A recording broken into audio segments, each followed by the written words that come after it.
And that's a really important point. One thing you mentioned earlier is the fact that societies and cultures have always had authority structures and they've always had rules that people are expected to follow. But part of what's so bizarre about this is you basically have rules which are wildly unpopular and historically unprecedented that the left is forcing on everyone else. And it is even most people on the left. It's a very small percentage of extremely online individuals who will complain to corporations and make them feel as if they need to censor themselves and change their corporate structuring and way of advertising. Why? What's wrong? Because it's around 10% of the population. Well, it's increasing. It is absolutely increasing, and I think the idea is spread. But chances are when you encounter someone who says a man can become a woman, they don't genuinely believe that. I'm not saying that absolves them from saying it. It's actually an even bigger problem because they are being dishonest. But most people recognize this stuff as ridiculous. The question is, how do we make them feel comfortable saying that? When I was talking to a friend of mine on Facebook, and I've told the story before, and she all of a sudden started adopting the gender ideology stance.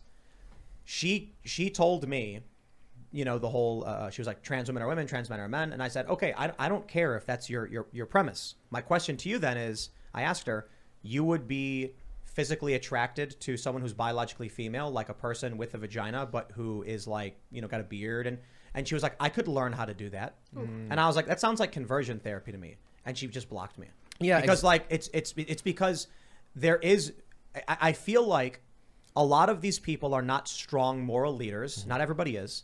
I feel like many of these people just want to be followers because it's simpler, and the logic of their brains is conflicted with the survival aspect of their brain. To fit in with society, I must just say this. Yeah, adaptation. Exactly. Well, and that's extremely insidious because ultimately you either live what you believe or believe what you live, as they say. And if you stay silent about the truth for long enough, you do start to believe the lie. So I'm not saying that we're not at risk of people buying into this. We very clearly are. And my view is the exact opposite. We are in danger. But oftentimes conservatives are trying to convince people on these issues when what we need to be doing is help people understand that the thing that they already actually secretly believe is not something that they should be embarrassed or afraid to say. But here's the thing, and you got to remember this, societies are run by organized minorities every time. So saying that it's not everybody on the left, of course it's not. Yeah. That's not what matters. What matters is who on the left believes it and where they sit in positions of power.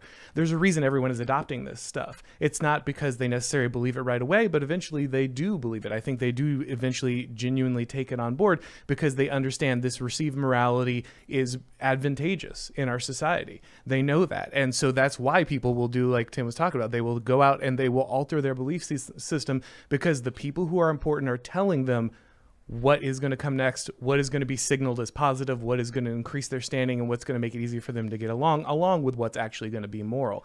And so saying, oh, just a few people believe it or it's a small minority, if it's the right minority, that's the most dangerous thing possible. I wouldn't disagree with any of that, but what I would reaffirm is my point that what we have to do in order to combat that is have people speak their minds and speak the truth, because it's only going to be powerful if we acquiesce to it.